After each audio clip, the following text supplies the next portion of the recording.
Start the recording. Okay.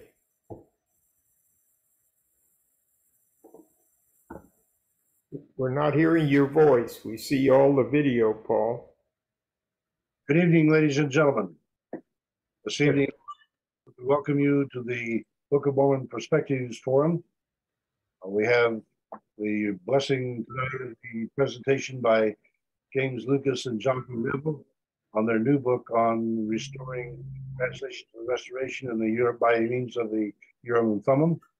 And I put the book up instead of their faces, but partly because they've appeared previously enough times that I think you are reasonably well acquainted with them. But they have contributed presentations on Hilkamora, on restoring translation to the restoration, and now they're synthesizing a great deal of information in their new book by means of the Urim and Thumim. They both are lawyers, and the presentation is calculated to stand before a judge, and so we participants this evening are privileged to cross-examine and evaluate their research and gain a perspective that takes us back to the words and the work of Joseph Smith Jr.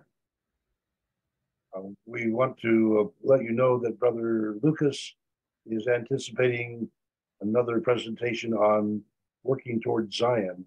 This is a book that he put together 20 years ago, but the fact that we've talked about Zion in our forum as much as we have means that I think that special work merits special attention. I do want to augment my comments about Zion because I've had the privilege Saturday and Sunday and today to participate as a delegate in the Community of Christ World Conference.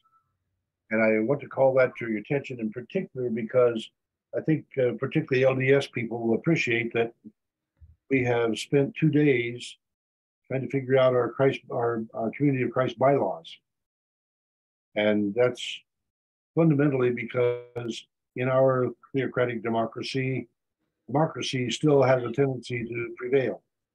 And so we use parliamentary procedure, and we got stuck on a situation where we had the resolution to modify one of our bylaws, just a simple modification of it really, to provide for electronic conferences, and the details of how that's to be done, how that's to be regulated and so forth, resulted in an amendment, which then had an amendment to the amendment. The amendment to the amendment got processed, and then we got another amendment. And this whole process of amending and amending and amending to be able to get the resolution to say what we wanted to say has taken us most of 2 days. Now, today we have finally gotten to the substantive resolution that we talked about a few weeks ago, the one on the nature of Scripture. I'm sorry, the one on baptism. And the question on baptism has also run into amendment after amendment. One amendment has passed, and that was to that resolution is basically to refer the whole issue of what it takes to become a member of the church to the prophet for consideration. The prophet has told us that he wants to call the top councils together and have them pray about and discuss and consider all the options. And so that's undoubtedly what's going to happen. But the question of whether a person has to be 8 years old in order to be considered a Christian, or whether infant baptism can be honored, since we honor the open communion for people who believe in Christ, then there's a bit of discontinuity here in allowing them to take communion, but they can't be baptized, they can't be confirmed as members of the church until after they're 8 years old. And so one of the amendments was simply to insert the 8-year-old idea. And that, after extended discussion, did pass. But then there's really interesting points being raised that if you're going to ask God for direction, why do you tell him it has to be just for people that are over 8 years old? And so fascinating discussion, and the discussions are incorporating all the other languages. So it's slow because you have to wait for translation. But that's the process that we're going through.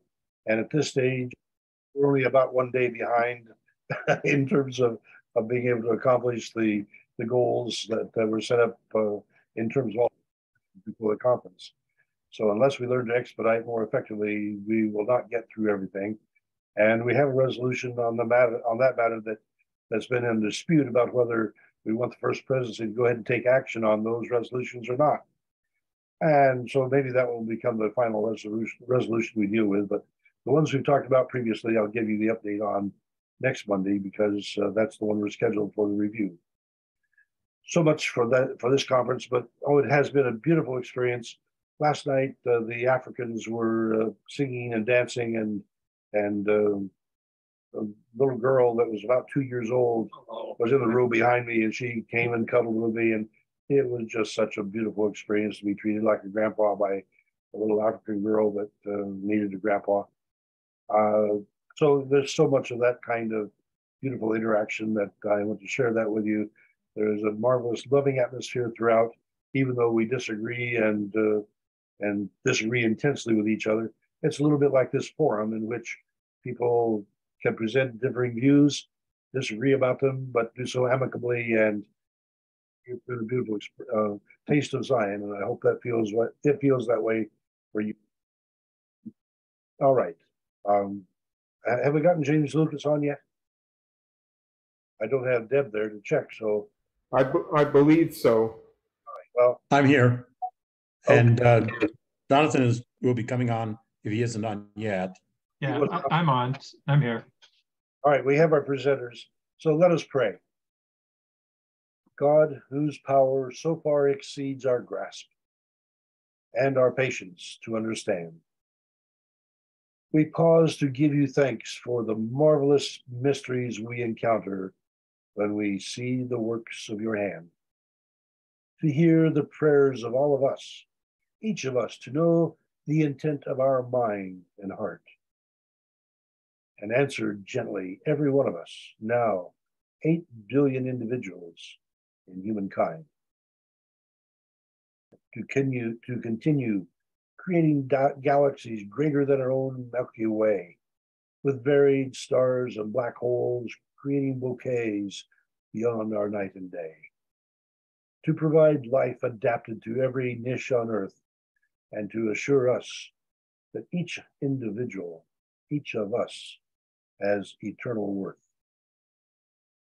This evening, we ask your blessing on Brothers Lucas and Neville, who present the findings of their book, Evidence that the Interpreters, the Urim and Thumim, served to give Joseph Smith a look at script to be translated with your tools by means of your awesome power, that we could have a scriptural message to nudge us toward peace every day, every hour. And as we seek to implement the gifts put into our souls, we ask as well your blessing of peace upon our earthbound goals. For we would like to learn the skills to use the gifts you have put into our hands to bring about your purposes, the Zionic communities in all our lands. We pray in the name of the Prince of Peace, who functions as our interpreter, our Urim and Thumim. Amen. Amen. Amen. All right, let's share the screen, get me out of the screen share and make it available for the presenter gentlemen. Jonathan, James, thank you for coming to share with us, and the floor is yours. Well, thank you. We're delighted to be here as always. I need to apologize briefly. I'd signed in and then I had to sign off because right at this moment, I'm actually teaching some Chinese students also. And I had an overlapping commitment. And it started an hour ago, and I talked my wonderful wife into taking over for me. And so she's talking to my students right now. But in the meantime, when I signed out of my Chinese class, I didn't just sign out, I closed the class. So I had to close this Zoom, go back, reopen that one. and so she could reconnect with the students. And so it's been a little hectic here. But I really appreciate Paul's introduction here for many reasons. Having just been spending an hour with Chinese students talking about answering their questions about American culture and so on, and translation and language, the topics that we're going to be talking about tonight. What you said about the, establishing Zion with different languages and people from all around the world is high on my mind all the time because of these classes that I'm teaching for Nanjing University. But it's just a thrilling aspiration that you articulated there about the poem that you gave in the prayer was just beautiful. And in fact, next week we're going to Eastern Europe for 3 weeks and meeting all kinds of people in additional new cultures. I haven't been to many of those countries before. And wherever we go, people are just awesome. They're wonderful. Everybody seeks the same thing. Everybody wants peace and seeks greater understanding. And I think that's what I value about this forum is nobody's on here trying to argue with anybody. We're all just trying to understand one another better. And that's kind of been my goal, and that's what I work towards. In fact, I'm announcing a new blog next week called No More Contention. And I'm focusing on this idea of how do you address differences of opinion in a charitable, Christ-like manner. And I think the key is to seek understanding, not persuasion. And as long as we're seeking to understand one another, we don't feel this compulsion of that everybody has to agree with us, and we can appreciate one another as well as God better that way. So, and I'm looking forward to Jim's presentation on Working Towards Zion. That was an influential book for me all those decades ago when he first wrote it, because it's a practical guide to establishing Zion, and it works for everybody, and it'll be an interesting presentation. So anyway, that's a long-winded introduction, but what we thought we would do is I would start off with this introduction to our book for a few minutes, and then Jim will kind of go through the table of contents as an overview, and then we can either answer questions or continue talking, depending on what the group would like. So I'll begin with sharing the screen here. And this is the cover of the book. You should be able to see it now, right? So the cover of the book, which Paul had in the introduction, depicts Joseph Smith with the Urim and Thummim, and he's holding one of the leaves of the plates and moving it to the other side with Oliver Cowdery in the background. And before we did this, we had looked all over for a single image of Joseph Smith handling the plates this way, and we couldn't find any. It's always the plates are either not present, or if they're present, they're just static on the ground or on the table.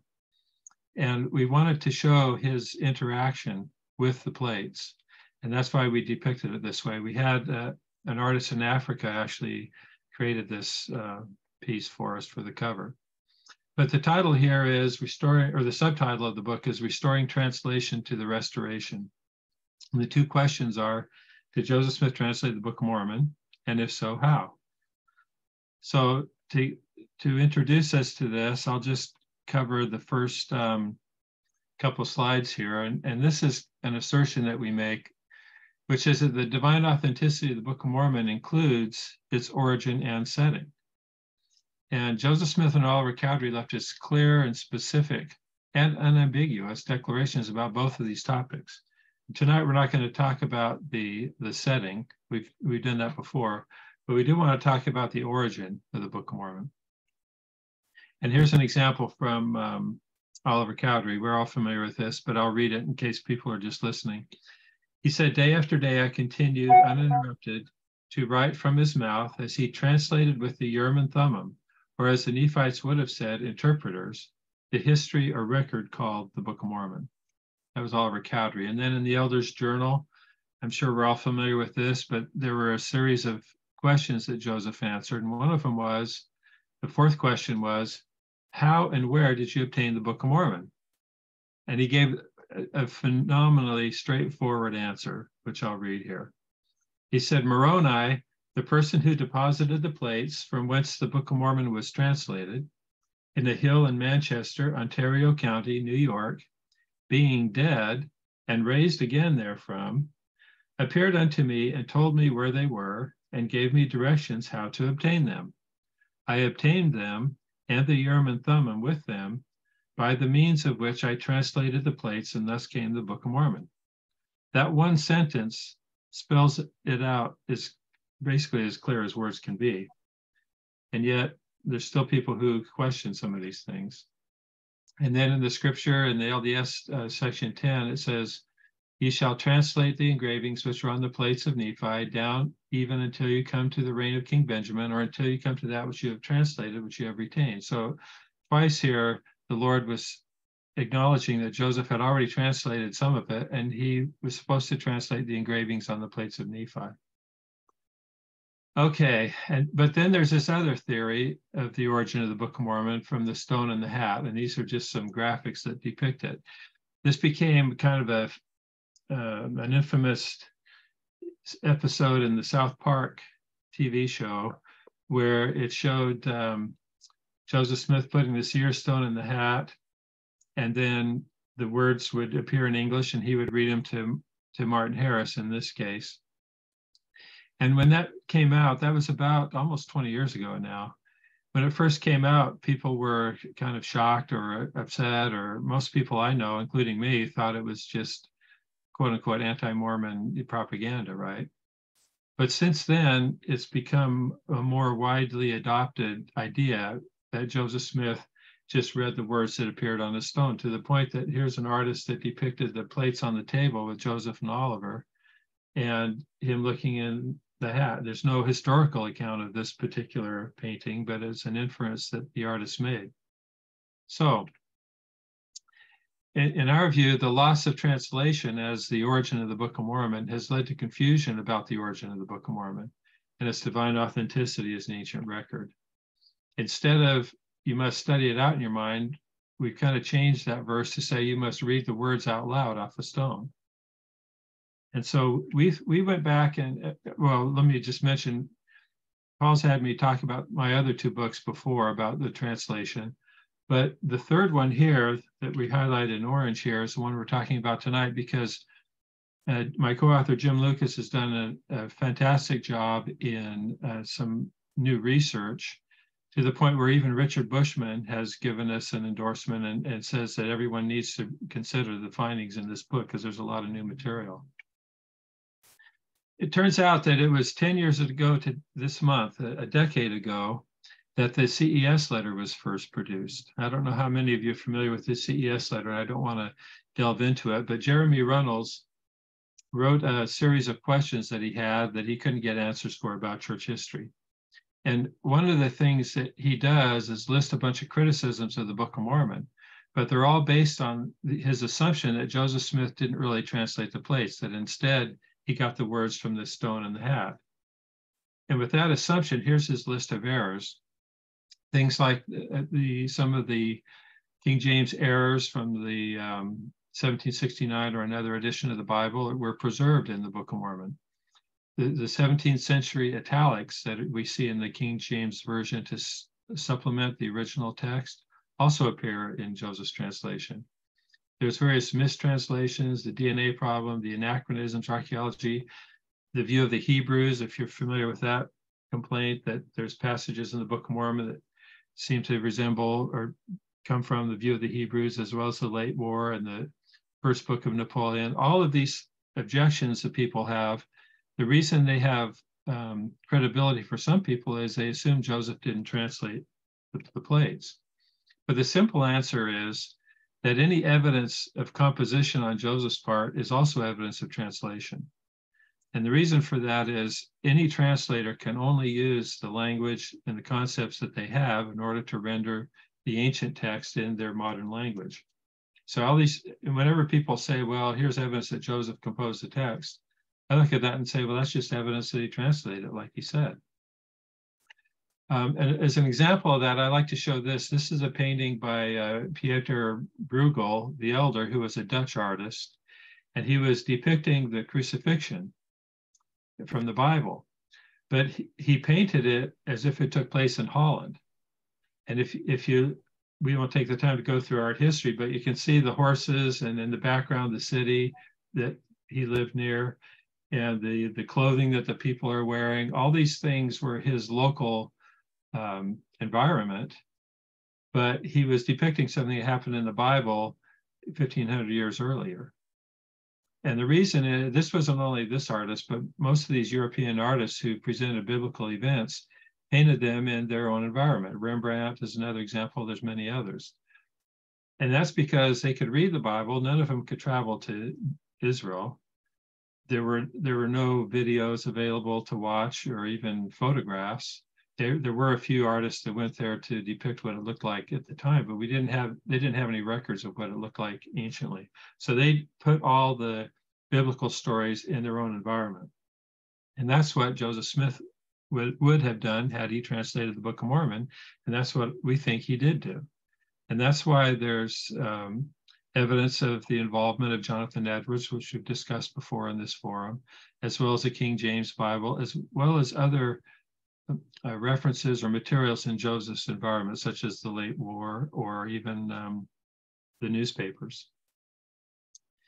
Now, the idea of the stone in the hat, it changes the narrative, and that's what leads people to have these objections that we find in the CES letter, because presumably, if the stone was providing all the words, then there should not have been the errors and things that we find in the Book of Mormon that are a natural result of a translation, which is why Joseph went back and revised it a couple of times later.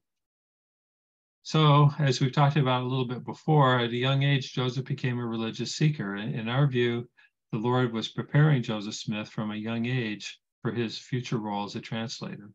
By giving him, having the leg surgery gave him a motivation to become religious. It was essentially like a near-death experience for him at a young age.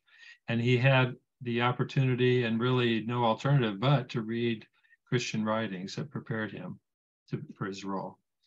So at this point, we have the table of contents for our book. And I think, Jim, you want to go through this, right, and explain this, and then probably do questions and answers. So take it away, Jim.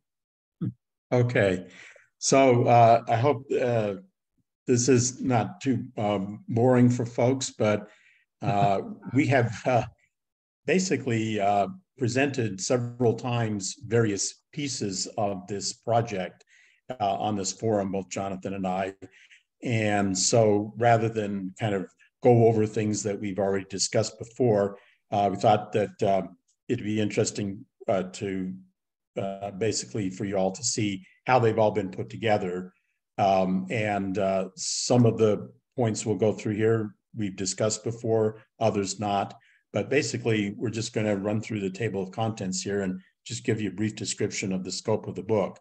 I would mention here that it is just 208 pages long, and it has a lot of, at least in the printed version, and it has footnotes at the bottom of the page, sometimes rather extensive.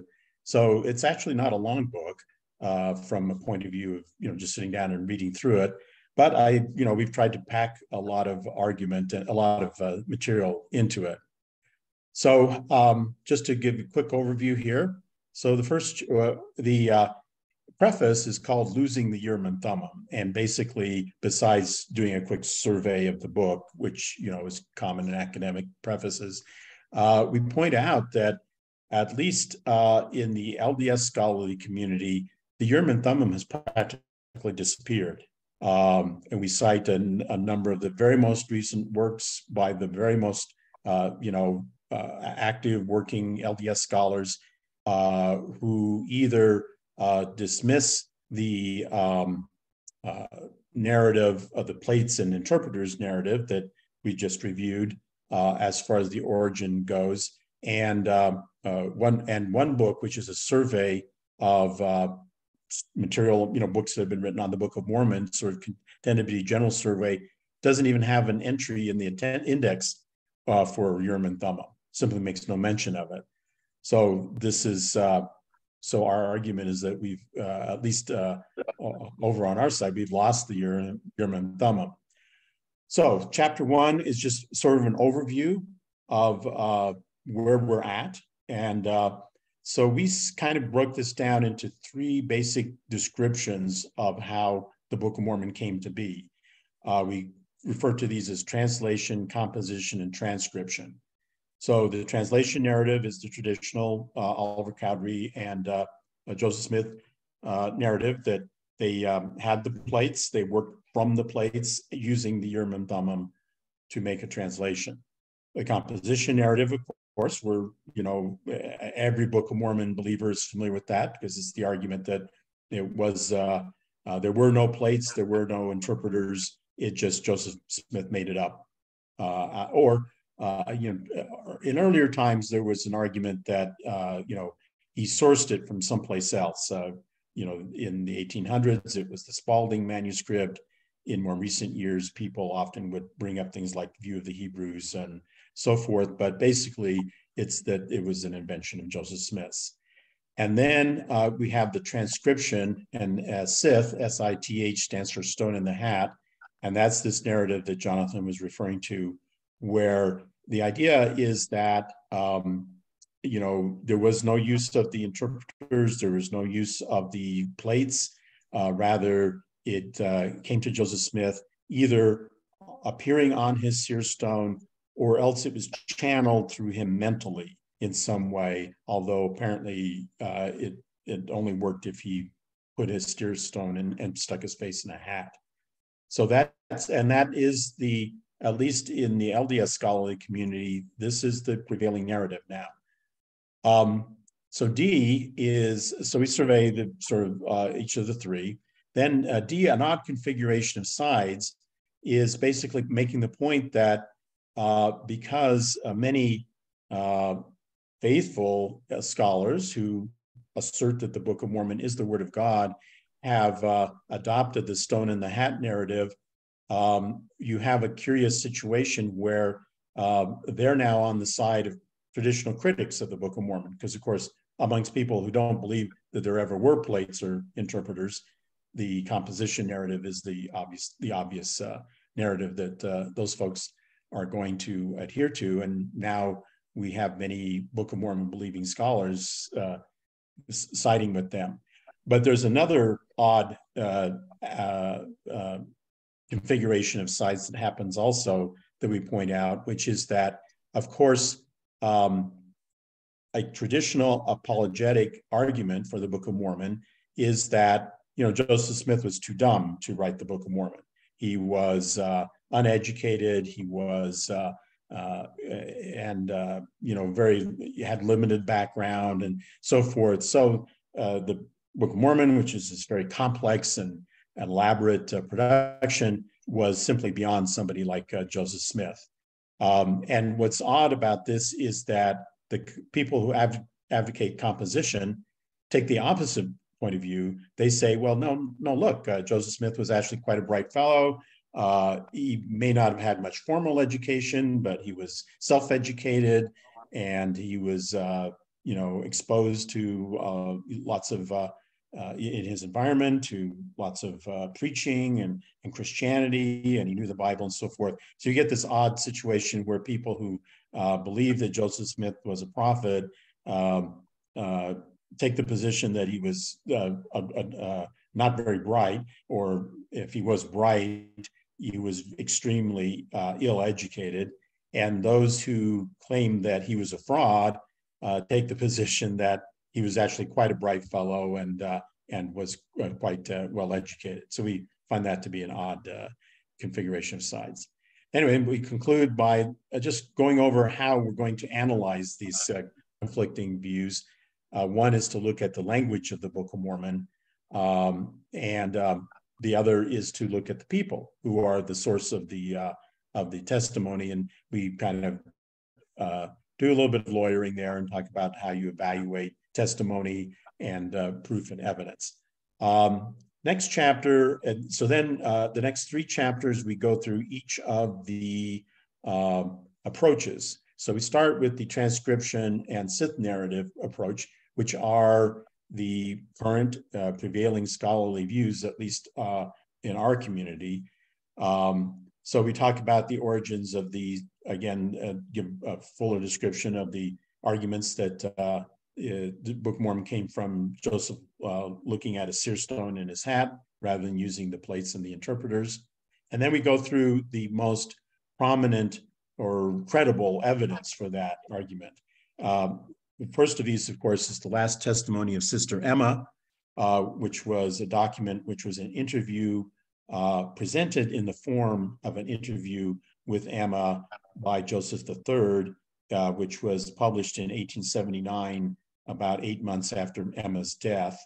Now, there we had probably one of our more significant research discoveries, even though it was sort of in plain sight all along, and that is that in 1879, Joseph III published this interview, which included a stone in a hat account. But then 6 years later, after David Whitmer had started to publish his views on Joseph being a fallen prophet, and having translated the Book of Mormon through using the stone in the hat, David Whitmer is really the primary source for those accounts. A reader put the question to Joseph III in the Saints Herald, and he published a full front page article in the Saints Herald, basically repudiating the stone in the hat narrative. And he went back and did a lot of research, and then published that sorry, we really can't believe David Whitmer, because it's clear that Joseph and Oliver said that they used the plates and the interpreters.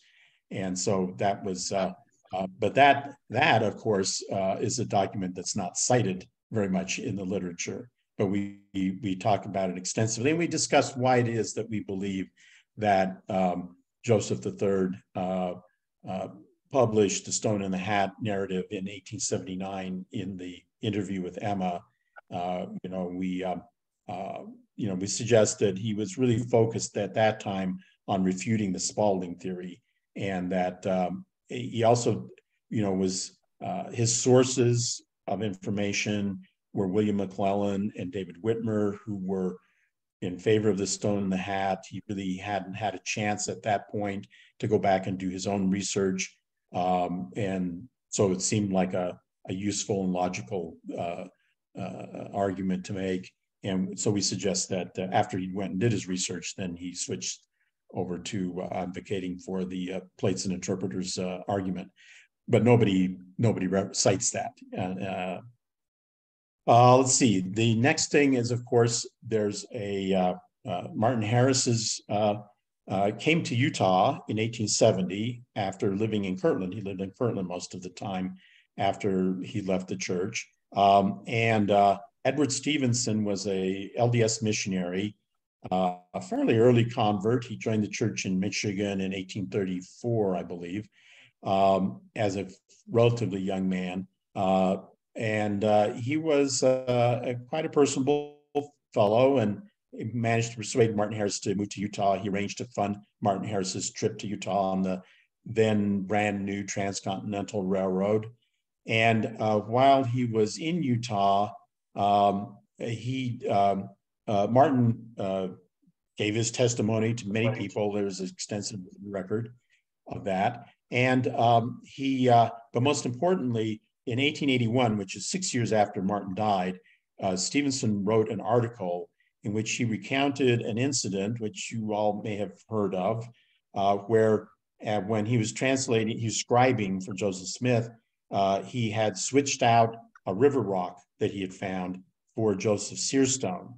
And Joseph had behind the screen that Martin said that he had declared that he couldn't translate and he didn't want to know what was going on. And then Martin fessed up that he had switched out his stone. Now that's taken as being evidence that Joseph was using a seer stone, which is already stretching some points. But more importantly, we point out that there's some holes in that story. Among other things, Joseph, no one questions that Joseph had a seer stone. He kept probably more than one seer stone, and that he kept it with him, and he'd had it for many years at the time that he was doing the translation. So we raised the rather simple question of, do you really think that Martin Harris fooled Joseph Smith by switching out his seer stone? We argue that that's actually kind of a not a very credible story. We don't doubt that Martin did it, and we don't doubt that Martin told the story to Edward Stevenson, but we question whether it's can really be interpreted as supporting the Stone in the Hat accounts.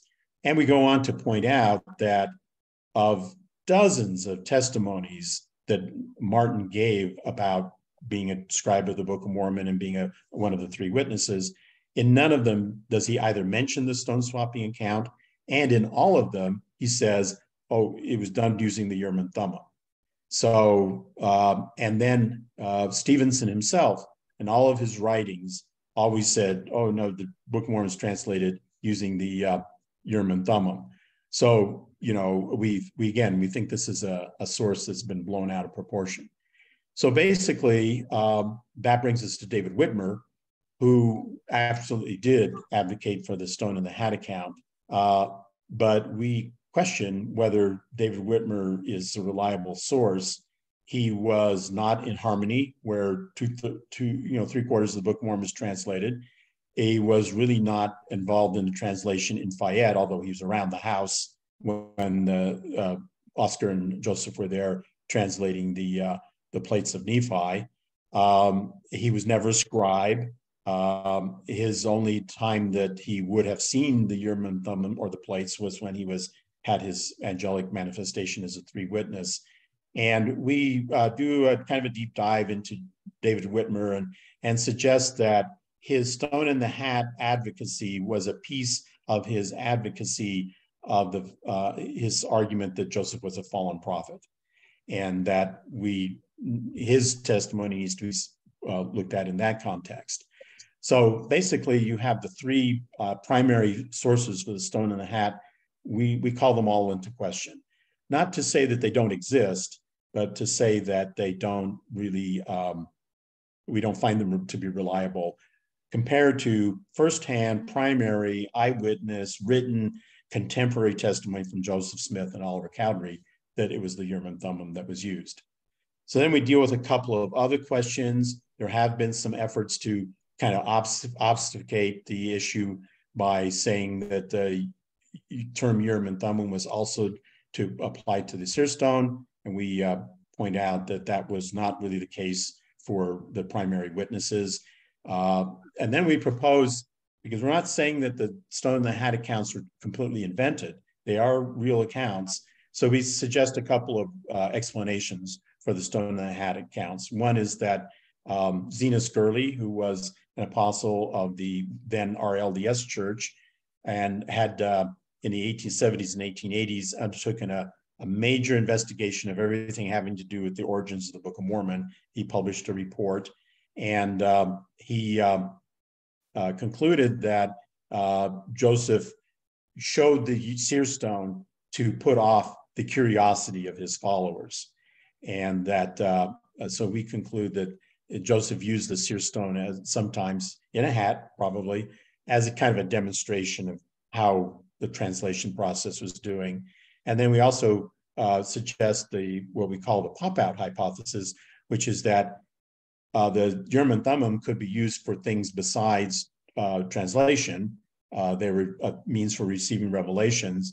If you weren't using them to translate, you didn't, and therefore didn't need to have the plates, it was possible that Joseph would take one of the stones from the Urim and Thummim out, and because he still was under command not to show it to anyone, it makes sense for him to put it in a hat to use it to receive a revelation or something like that. And so people might have seen that and then extrapolated from that. And then finally, we go over the early modern English hypothesis that's been put forward by the eminent scholar Royal Skousen, where he argues that evidence of the Book of Mormon is that the Book of Mormon actually is 1500s English.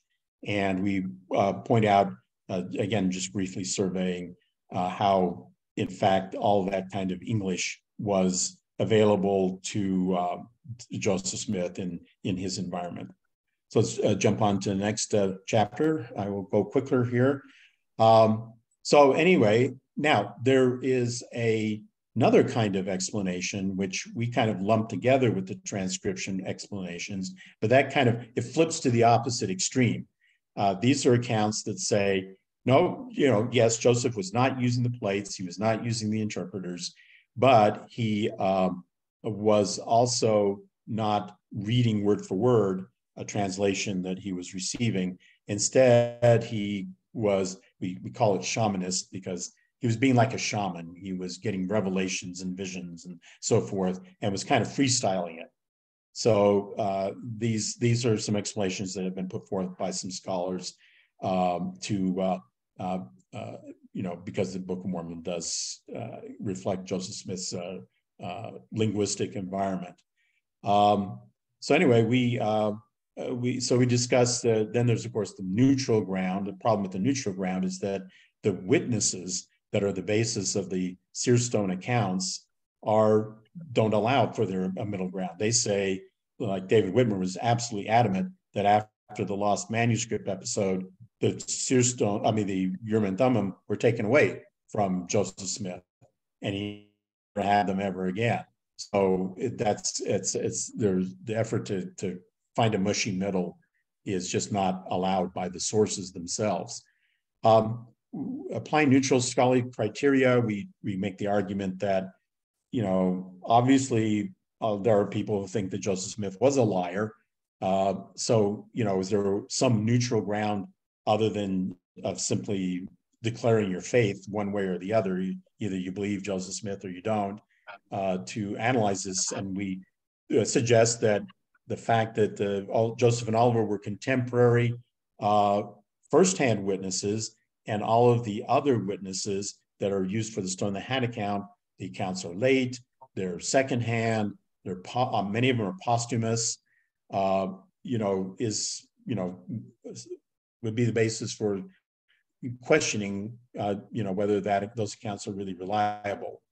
And then we discussed some issues that word for word transcription simply cannot resolve, which Jonathan touched upon.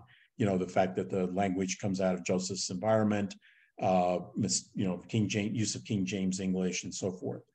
All right, then we discuss, as Jonathan mentioned, under composition, we point out that if the evidence of similarities or evidence of composition, of translation as well as composition, and then we present some reasons why, a number of reasons, I think there are 8 or 9 reasons why we think that translation is more persuasive than composition. We have a section where we talk about our 19th century concepts proof. So we talk about secret combinations, the fact that the Old Testament part of from a time point of view, the Book of Mormon is very Christian. We talk about that, and then we discuss. Here's where we discuss all of Jonathan Edwards' material that appears in the Book of Mormon. So we kind of address some of those issues that are used as arguments for Joseph as a author. Next, we get to parts of this which I have presented on here before, which is translation. And basically, here the argument is, and I'm watching my time, that the nature of the Book of Mormon, we have 4 primary characteristics of the Book of Mormon. It reflects Joseph Smith's linguistic environment.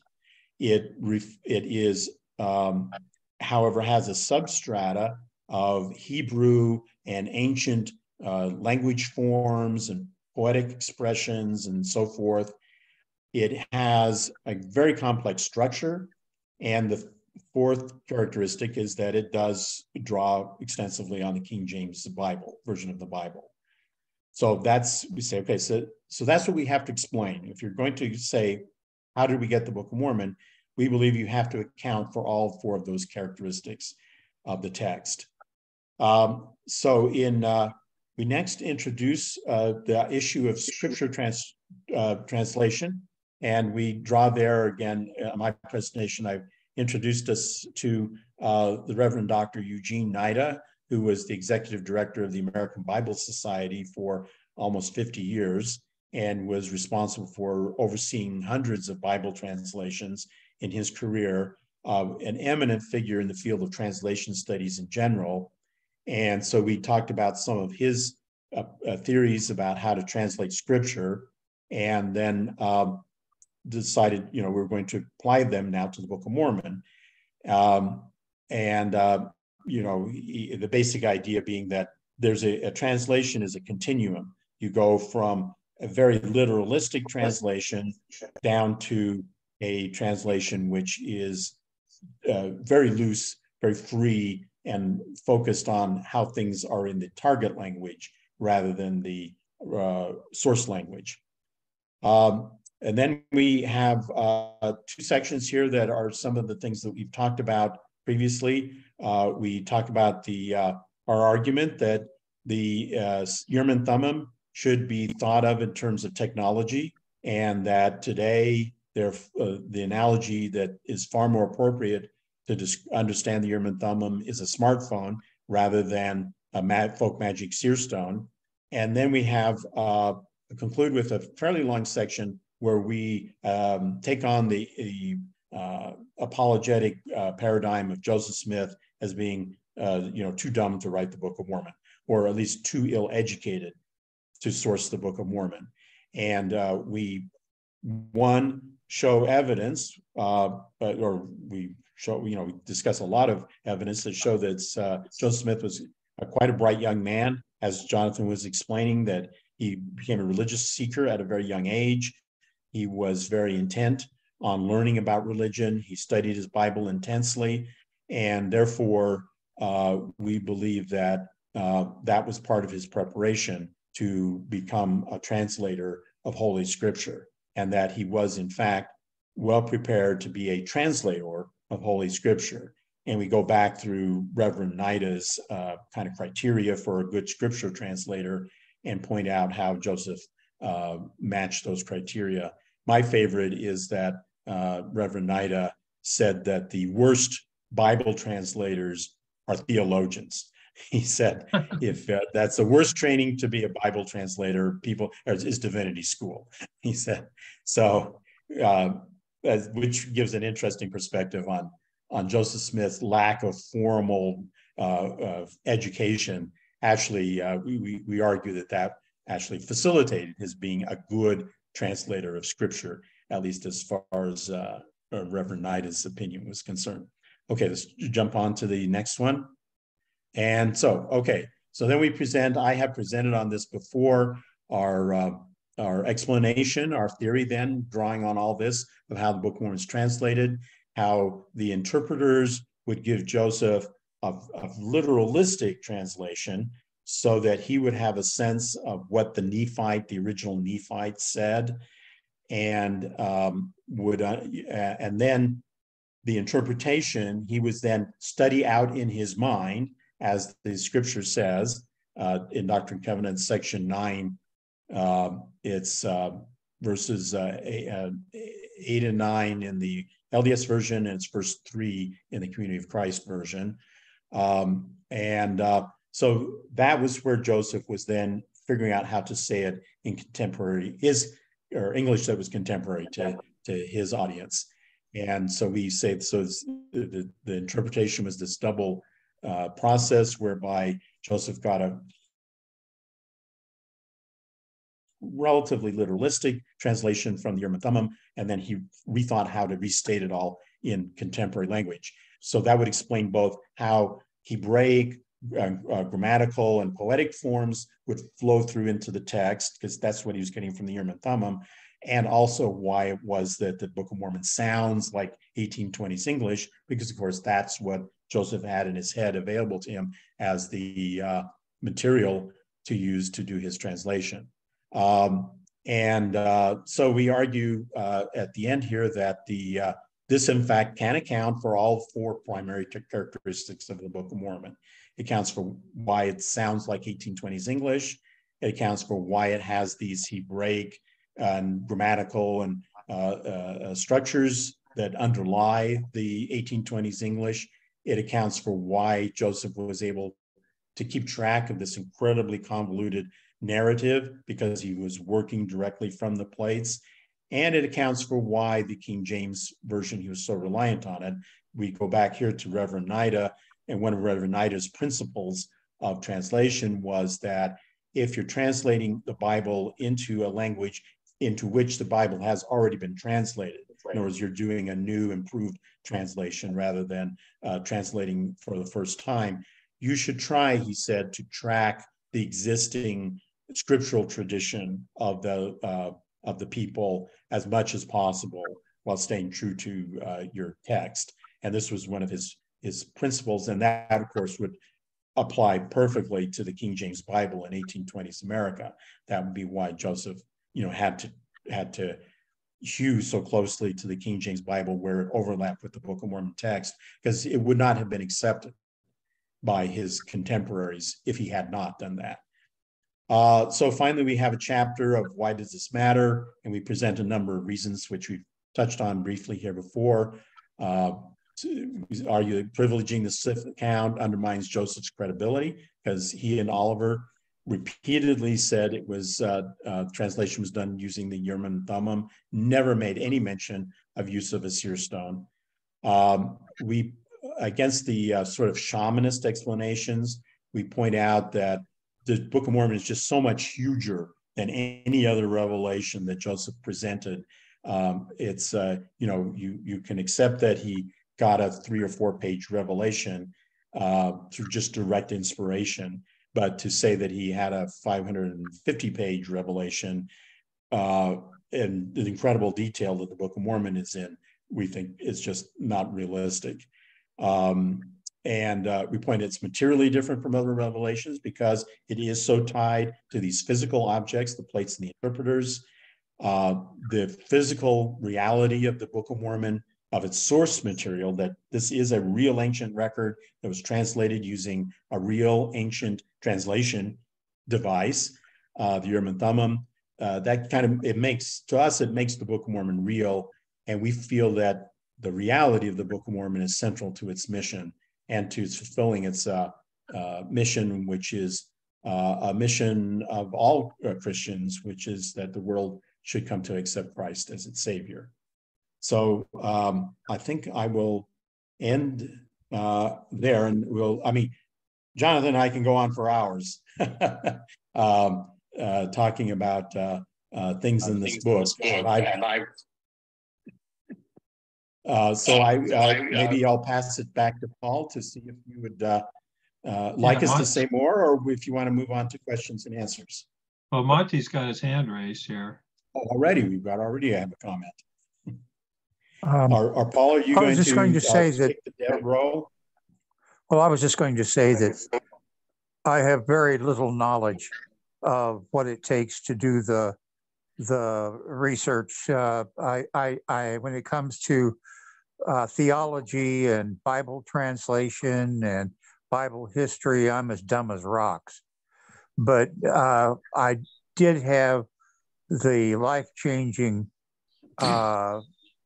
experience that when I read the Book of Mormon the first time cover to cover, the Holy Spirit made it clear to me that this was scriptural. And I've never had any problem with that after that, because that settled it for me. So I don't really get into apologetics too much, because I believe the Lord can lead the other people as easily as he can lead me.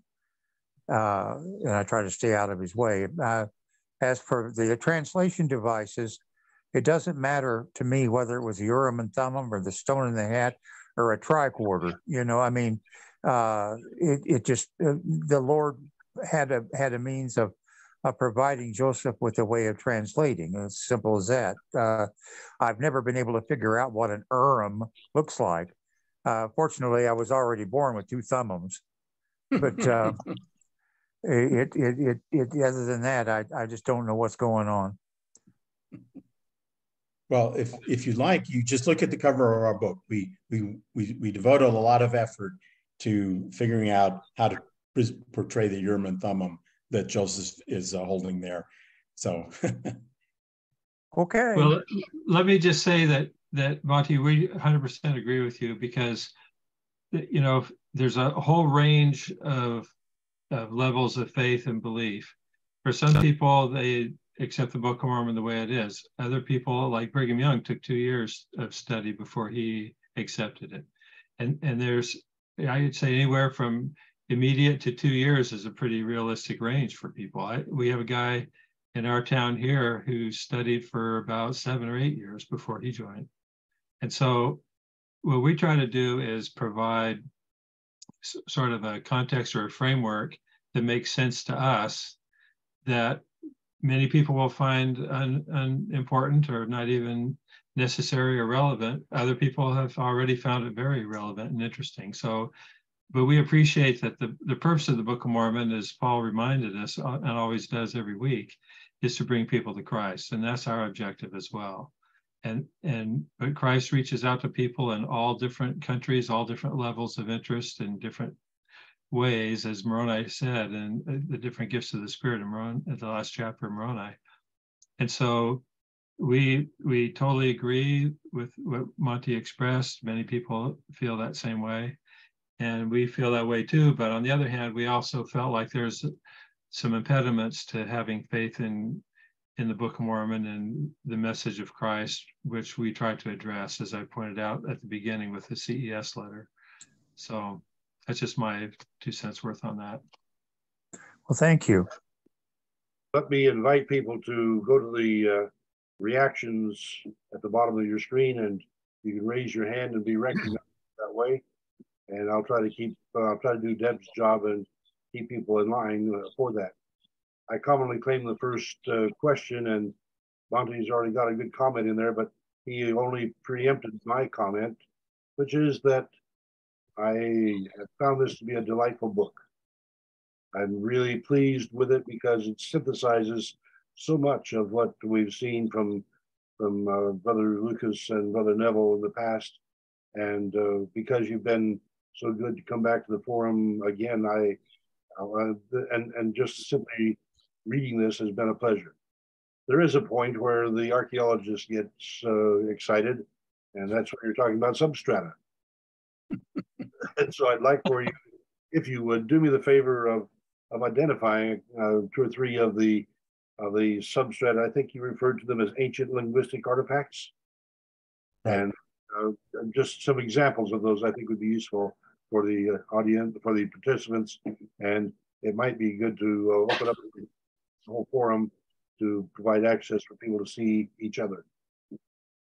Yeah, okay, I'll start the share here. Let me mention one thing quickly to Paul about archaeology, his archaeology.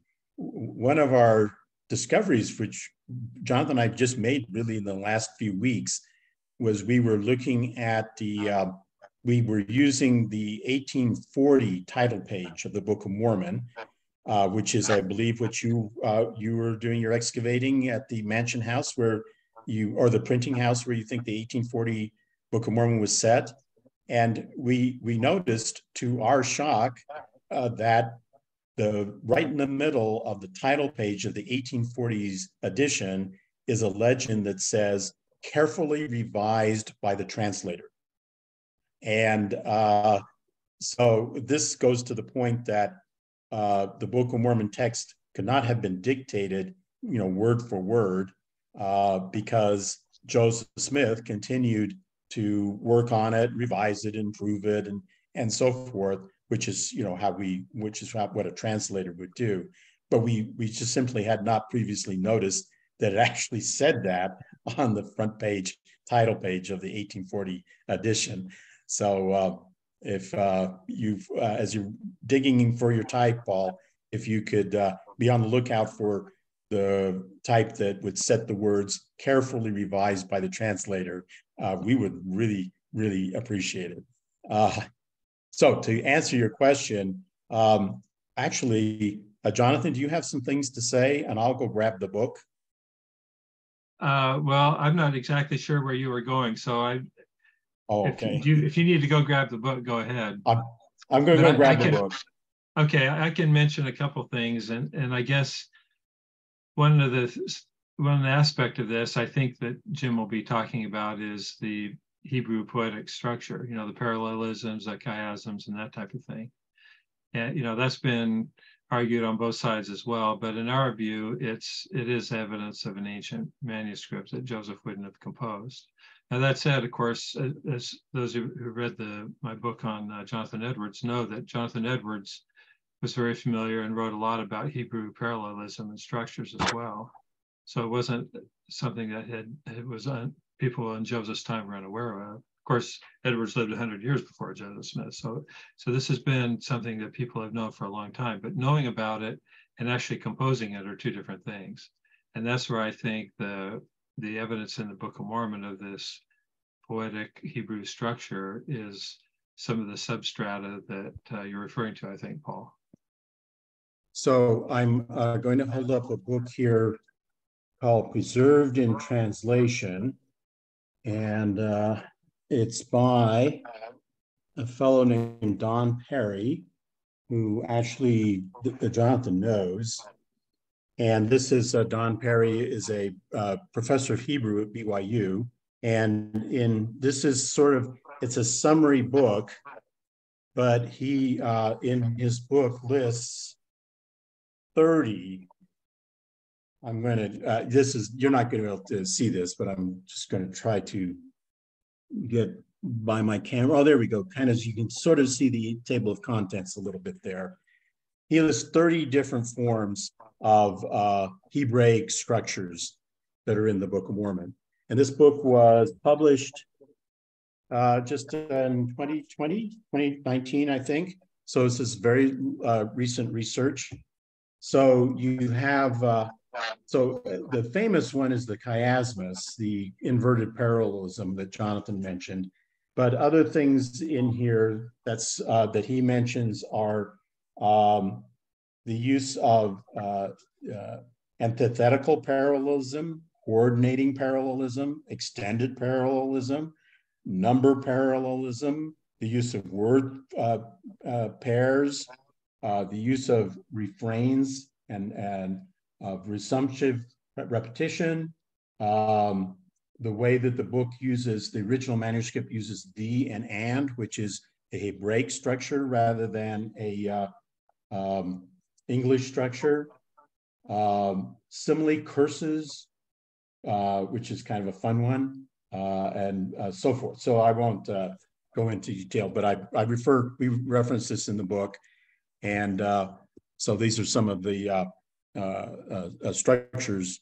And then, of course, I would also refer to the lecture that Val Larson shared with us, where he showed that on a deep dive, there are structures to the Book of Mormon, parallelisms that Mormon used in his historical account that are not immediately obvious, but that have a lot of Christian symbolism to them and so forth. So that's summary rather than specific examples, but I hope that answers your question somewhat, Paul.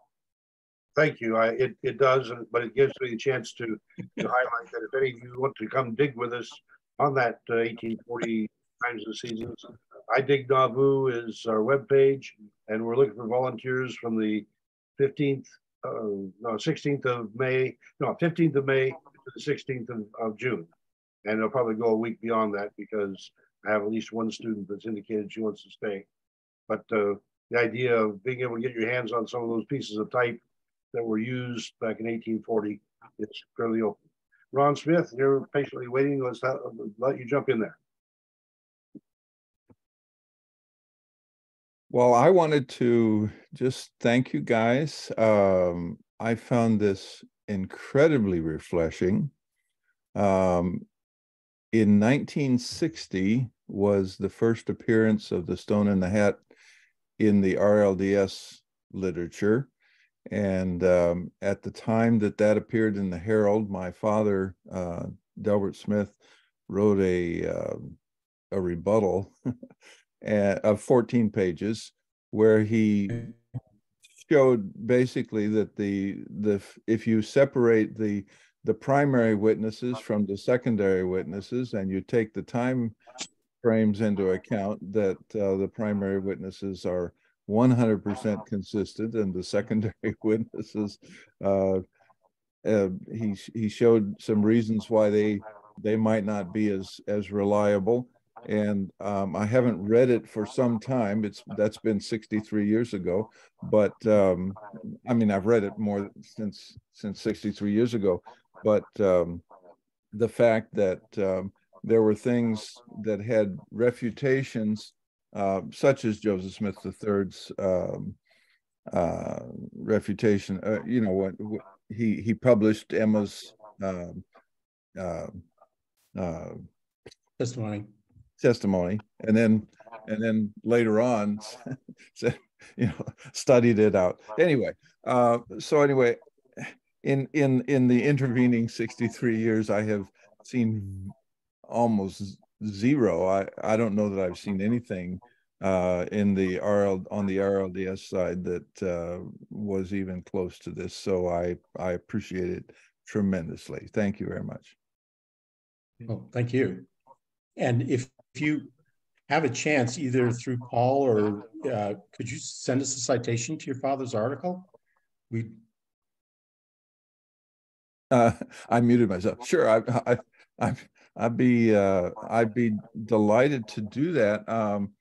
I'm not sure where you can find it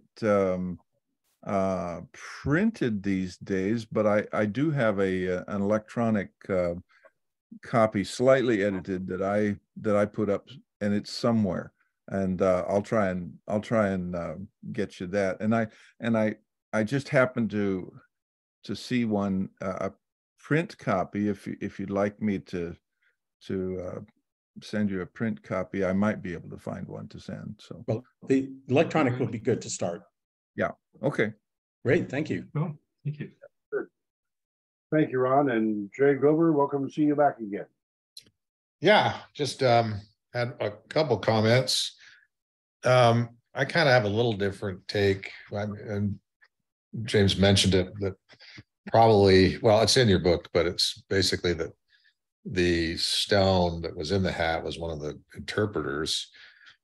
The Martin Harris recounting, I think, maybe actually verifies that. I mean, you kind of talk about, the dark as Egypt and getting the stone out, because pretty much everybody said before the interpreters were taken that they were utilized in the translation. Martin Harris was the scribe before that. So if there was a stone in the hat, it would have been an interpreter stone, even by all the, so there's really not any contradictory account. The other thing that's interesting is the brown seer stone. This might interest Paul because he's into strata, but that is a very unique rock. It's an iron banded formation, which those only occur in Precambrian rocks because the ancient oceans were rich in oxygen because of the cyanobacteria. So you only get those. And that particular, I've looked and am familiar with the different deposits of that type of rock. That particular rock, really, the coloration is only found in Wyoming. So, and some have proposed it's a gastrolith, which, I mean, how did it get from Wyoming over to, where Joseph Smith found it?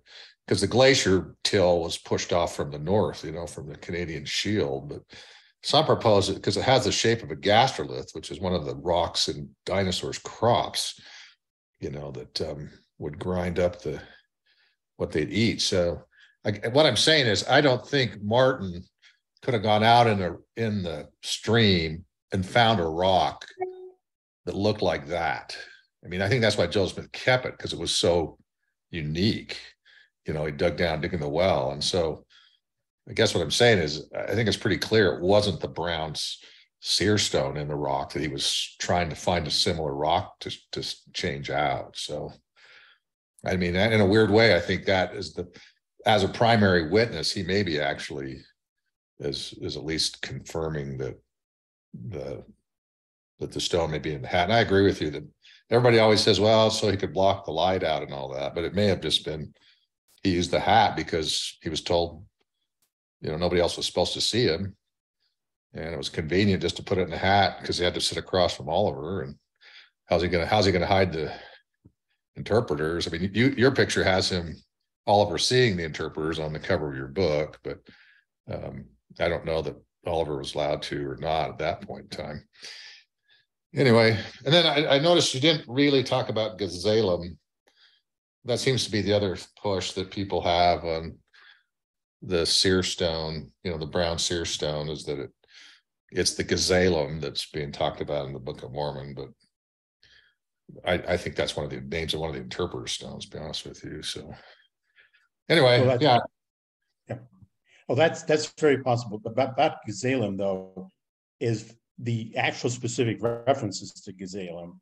It's not, it appears to be, because it's not, the text is not crystal clear, but it appears to be really talking about a different, talking about it in the context of something different than the double interpreter stones. Now, that it could have been one of the two stones, that's a possibility. But I think a lot of people will grab the reference to Gazelem just because they're desperate to find any reference to seer stones because they're trying to back up their seer stone beliefs. Yeah, I think that's how a lot of people are using it. I mean, it would be consistent if it's one stone that can be used. The other one maybe to magnify, who knows? But if there was one stone in the hat, maybe it was just the Gazelem, the one that, light and truth. So, I mean, I guess I'm saying I agree with the premise that there may actually, that story about Martin Harris may actually, in a weird way, provide evidence that it was a seer, it was interpreter stone, not the seer stone, not the brown, seer stone. That is really interesting, Jerry. I'm glad you brought that up. But one other thing that has caused a little confusion about the Gazelem thing is the original 1830 edition referred to it as directors, and it distinguished between the interpreters that Mosiah had and the Gazelem, which was a director. And I think it was in the 1920 edition, the LDS edition changed it to say, instead of directors, to say interpreters. So now when we read the current version, it looks like they're talking about the same thing as Mosiah had, but that's not the case if you look at the original 1830 edition. Well, I think they could have been direct. I mean, the Lapham, obviously the Lapham description is a little bit scrambled, but basically it was that they could have been directors because they said that the Liahona, led them to their, and then the Liahona wasn't needed anymore because maybe they had director function, I guess. It doesn't bother me that they could do both. I think they could do all kind of things, Yeah, but what you're saying is that leads to the idea that maybe the Gazelem had something to do with the Liahona, not with King Benjamin's translation device, which was referred to as interpreters. But the director had to do with the Liahona and the Gazelem. It's just when they changed the wording to say interpreters in Alma, that led people to say, well, they were the same thing. And it was fairly clearly, it was a different term originally in the original version. Well, correct. Anyway, that's just a comment. I don't want to take up all night. Yeah, no, but I guess I'm okay. That's a great point. I'm glad you brought that up. Yeah, I was just trying to say there's actually, because you have Martin really, I guess Emma was a primary witness, I suppose, but only during the period that she was a scribe. So you have Martin is really the only one that's a primary that seems to be saying contrary. And I'm just saying, I don't know that if you look at that closely, if you can assume one interpreter stone in the hat, he may actually kind of in a strange way give support. so then you're just left with Emma's statements and then David Whitmer's stuff, So I don't know. Just thought it kind of gave a little bit more strength to what the argument you're making, at least in that regard. So yeah, that's a good point. Thanks. So just for the record, folks, the pop out hypothesis, the idea that some people who gave us stone in the hat account could have been seeing Joseph take a interpreter stone and put it in the hat in order to receive non-translation revelations. We give a shout out to Jerry because he was one of the ones who suggested that to us. So we appreciate that. It's good to have a geologist in the house. Yeah, actually mine is a twist out, not a pop out. They'd had to twist it. Okay. All right, Blair and Brian, let's give you the chance. Hi. I'd like to talk in terms of chiasms. I've made quite a study of chiasms, not near as much study as people like Angie Crowell and so on. I know there are a lot of them that call them Hebraisms. There is no doubt in my mind that chiasms run throughout the Book of Mormon. But I'll also say there's no doubt in my mind that chiasms run throughout every language that's written. I have found it in English translations of German. Chiasms are a product of the human mind organizing written materials. It's got nothing to do with Hebrewism. Oh, yes, the Hebrews do it, but that doesn't make it unique to Hebrew. Chiasms are in every language. I'm going to say that. I don't know that much about all languages, but chiasms, you can pick up almost any well-written book and find chiasms in it. I have done a recent study of section 162 of the Community of Christ, a document that I found 18 chiasms in, and I quit looking because every time I look for one, I can find another. So after 18, I quit. Now that's a rather short document by Grant McMurray. But I found the first one of those chiasms the night that it was introduced to the conference back in 2004. I discovered that by underlining words that seemed to be coming up quickly and repetitively.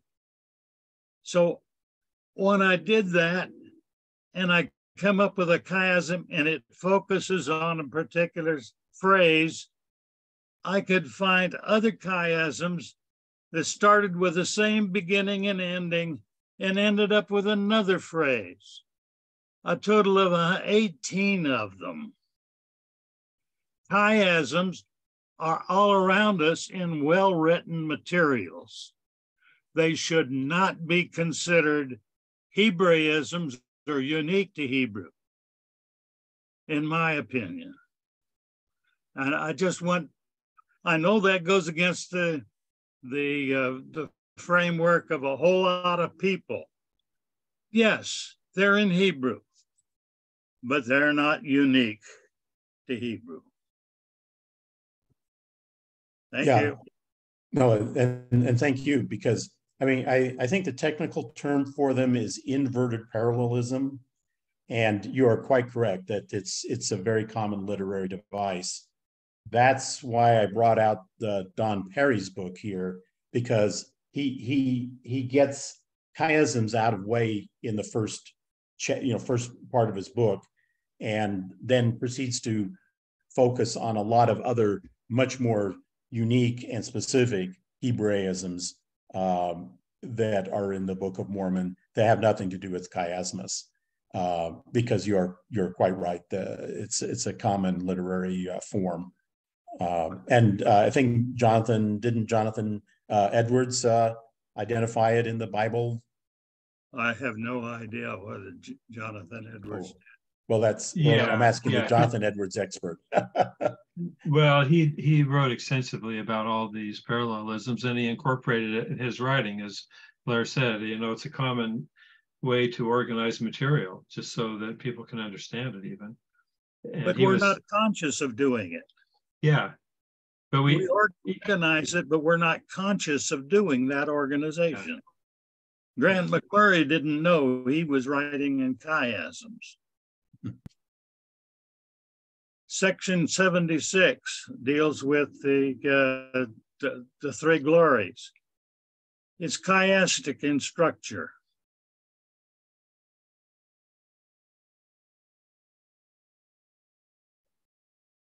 Yeah, no, that's I happen to be dealing with that. Right. Okay. No, we appreciate that, because I think it's important that as you correctly point out, inverted parallelism is a common literary form in many languages. And it's unfortunate that Book of Mormon apologetics kind of went off on that as being the prime example of Hebraic forms in the Book of Mormon, when actually it is not an example of Hebraic forms. But there are other Hebraic forms in the Book of Mormon, and the focus on chiasmus distracted attention from people learning about all of the other kinds of really, truly Hebraic forms in the Book of Mormon that really are there, unlike the chiasmus, which is, or inverted parallelisms, which is common in many languages. Thank you. The host is wanting to break in here because besides the fact that early on when Jonathan was speaking, if you were able to see behind me, Rena, of course, is looking over my shoulder like usual, but my friend Bill Gunlock is back there as well. Both of them Chinese-speaking people. And while we've been talking, he's come up with this definition of chiasmus: a presentation of a series of words or thoughts, followed by a second presentation of a series of words or thoughts, but in reverse order. And we've seen it in the forum numerous times, but just to have that handy definition available, I thought might be helpful for some. And I believe we're at Rick B, which is probably Rick Bennett of Gospel Tangents, but his picture's not showing. But a hand up there. There, we got a picture. There he is. Sure enough, that is Gospel Hi, guys. And Rick Bennett. I'm curious about your insight into your visit to the Community of Christ conference. It's really interesting how different it is.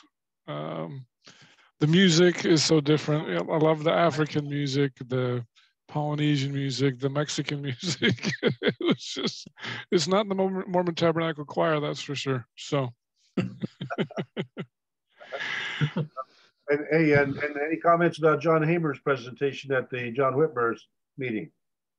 Oh, absolutely. I asked him, I talked to him about that today, and I said, so are you going to make that a resolution? And at first he said, no, they'd ruled that out of order.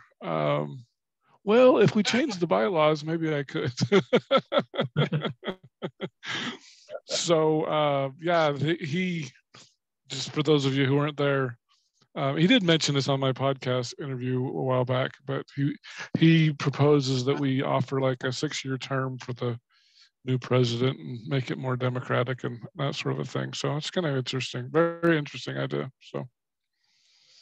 All right, you may also ask your question or make your comment, Rick. Thank you for joining. Yeah, I can't figure out how to unraise my hand, but anyway. You can click it again. So my question is, William Davis, he's kind of the favorite of the ex-Mormon community, especially with the oral composition. And I wasn't clear on what you thought of that and how you address that issue. Yes, well, we kind of would classify him with the, he's a composition advocate, since he argues that, Joseph Smith made it all up. And you have to make some decisions as to what to focus your time on or space on, and what not to focus your space on when you're trying to keep the book relatively short and compact. So we didn't get into his argument in depth, but we see it as but we did mention it, and we see it as a variation on the composition theory. It's just sort of the latest version of how is it that Joseph was able to spiel out this 500-page text basically orally or off the top of his head. And so this is the issue that William Davis grapples with in his book. And, he comes up with a suggestion of that, he had the interesting thing about William's book is that he has, he has acknowledged that for Joseph to just spin the whole thing out off the top of his head is not realistic. So that's interesting. And so his argument in his book, of course, is that Joseph had little scraps of paper and stuff. But that falls to the, the witness statements that there was no, manuscript. I mean, it sort of becomes a kind of a mini Spalding theory. In other words, he's saying he didn't have a whole entire manuscript, but he had little scraps of paper and, and so forth. I don't remember him saying he had scraps of paper. That was in his book. Yeah, that was his argument in his book. It was the heads of he called it the heads of something. Laying down heads, but he said that's how a lot of speakers did it, that they could do this without notes, and they would kind of create an outline in their head and then they go through it. He would talk to them about the chapter headings, but I don't remember talking about notes. Yeah, and it was we referenced him because he was attacking the last testimony of Sister Emma, because of course in the last testimony of Sister Emma, she's very explicit. There was no manuscript, there's no paper, there was nothing to crib from, because of course they were she and Joseph III were focused on rebutting the Spalding theory. But he was attacking the last testimony of Sister Emma on that point, saying that it was in fact he had to have some kind of notes. He had to, in his book, he's quite clear that Joseph had to have some kind of notes to be able to pull it off. And so he attacked the last testimony of Sister Emma on that point, which this is all just in a footnote in our book. It's in a footnote, but we did put it in a footnote. I'll have to check your footnotes. Yeah. Okay. But that would be our response to his argument, is that it's interesting that he acknowledges that Joseph couldn't spin this off on the top of his head purely, that he does argue that he had to have some kind of crib notes or something to work from, to be able to keep everything straight and spin it out the way he did in the time frame that he did. Okay. I'm trying to figure. So the other issue, I guess, that I just wanted to mention really quick was, to me, I'll give you my bias, I guess, right off the bat. Does it matter whether it was the seer stone or the Urim and Thummim? And I know you kind of addressed that at the end, but to me, it seems like a false dichotomy. Like, I still don't understand why it matters. If you're going to say it was by the gift and power of God, whether you use the seer stone or whether you use the Urim and Thummim, to me, it doesn't really matter that much. So maybe you can clear that up, why that matters so much.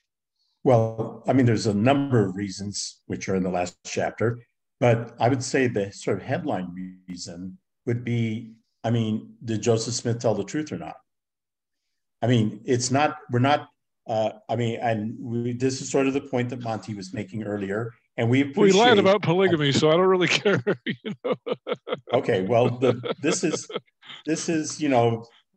sort of this is the beginning, though. This is the foundation story, the coming forth of the Book of Mormon. So if he lied about this, it's hard to, say, why would we think he was telling the truth about the first vision if he was lying about how Moroni came to him and gave him the interpreters and stuff like that.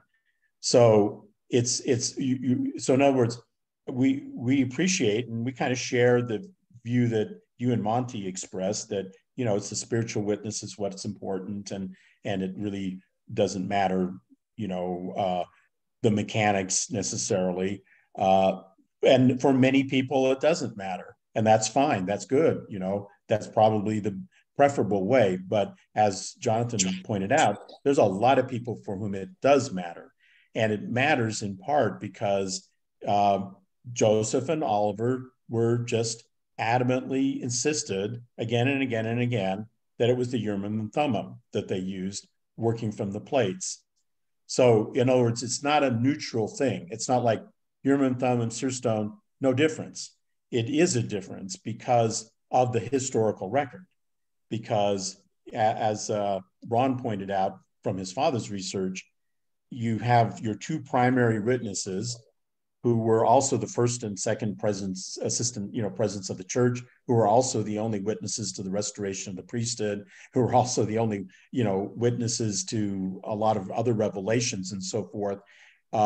Joseph and Oliver's credibility is key to believing any of this religion in any way, shape, or form.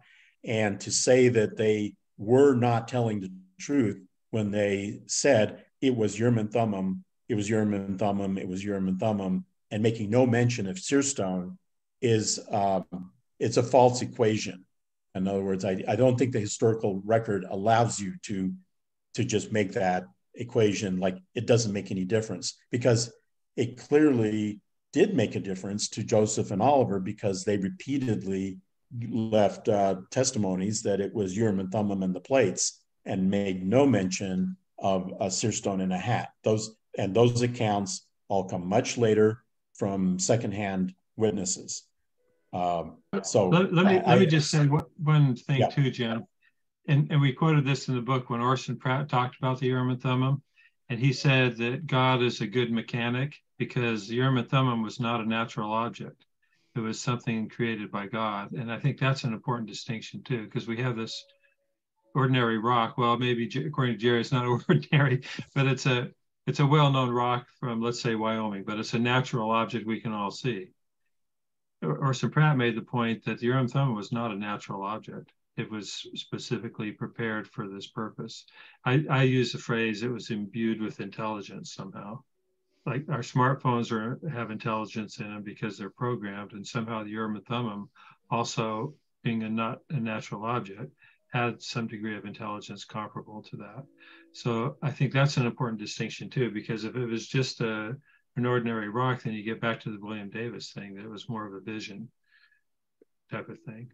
Whereas if it was actual translation device, as Moroni described it effectively, then it makes sense that Joseph was actually using it to translate the engravings on the text, and the whole narrative fits. So we could talk about that all night actually, but that's just my little bit on it. That's why it makes a difference to me. So I mean, because you guys are loose translation guys, so yes, I don't see whether it matters whether it was the rock or the Urim and Thummim. But what we're saying is a rock can't translate anything, I guess, and you need a special instrument. In this case, it was an instrument prepared by God to do a translation. It wasn't just a natural stone that gave him a vision or whatever. So, but again, that'd be a great topic for a whole night. We have more questions. So, or an interview. Okay, thanks. Or an interview. Yeah, well, we got that coming up. I got through, I think, the first chapter, so I'm getting there. Okay. I definitely have to read the last one. I can tell. Yes. This is Jerry Grover. This is Jerry Grover. I don't know if I can interrupt just a sec, Paul. Go ahead, Jerry. Yeah, the other thing, one of the implications too is when we're looking at the book of Abraham, I mean, because the question is, well, if he has a seer stone, could he really use, was it really a functional thing? And so it also has some implications as we're kind of delving into how the book of Abraham came about, So I mean, it's not just limited to the Book of Mormon. It's like, okay, even though that particular seer stone was, I think, given to Oliver, but this is the other seer stone he had. So there is some implications beyond the Book of Mormon translation. Jonathan or Luke or Jim want to comment on that? Nope. Now, let's go on to Wanda. She's been very patient, waiting for a long time. Wanda Stubbard, take a turn. Okay. I have if you can see this, I have a summary of all of Angela Crowell's Hebrew poetic forms that she posted on the Zarahemla record. Oh. Can you see it? Well, I can't read the detail, but I can see you're holding it up there, and that's a list of 2 columns. Yeah. I've got the view on the speaker, and so it's easier to see and read. But anyway, and I also have, I mean, this is just an outline of all the different forms, and you can see how many there are. They're divided into sections of the type of poetry. And so if anybody wants this for a reference, you send me an email and I'll send you the file for it. But I also have all of the pages where she explains what each one is and how it works. So that's part of my Book of Mormon course that I put together a long time ago. Okay. So And can Paula give us your email then? it's wanda.stubbert@gmail.com. Okay. Very simple. And also, I wanted to ask you a question. I think in Hebrew, they pronounce that instrument Urim and Thumim, and those are both plural words. So I don't know why they're plural, but, and I don't know a lot of Hebrew either, but I do know the pronunciation of those. And I wondered if you knew whether they came with the brass plates, I think, when they found the brass plates in the Book of Mormon, and were hidden up with everything else. And I've also heard that they disappeared from the Bible and were only mentioned once. I wonder if anyone else has heard that. So on the origins of the Urim and Thummim, here's a good question. The beginnings of our respective Doctrine and Covenants tend to parallel each other pretty closely because they're both based on the Book of Commandments. Do you all have section 17 in your Doctrine and Covenants, which is the call of the three witnesses? Because if you do, or let's put it this way, maybe it's not section 17, but it's the revelation that called the three witnesses. At the beginning of that, at least in our Doctrine and Covenants, it states that the Urim and Thummim, or the interpreters, were created and given to the brother Jared, and that they were, and then we assume, since they came into the hands of the Nephites in the Book of Mosiah, when they were discovered while the Nephites were exploring the ruins of the Jaredites, and then they were used to translate the Book of Ether as well, and then they were passed on to Moroni and so forth. So the argument would be that these were not the Urim and Thummim that were referred to in the Old Testament, that the Urim and Thummim that referred to in the Old Testament were a different, entirely different objects.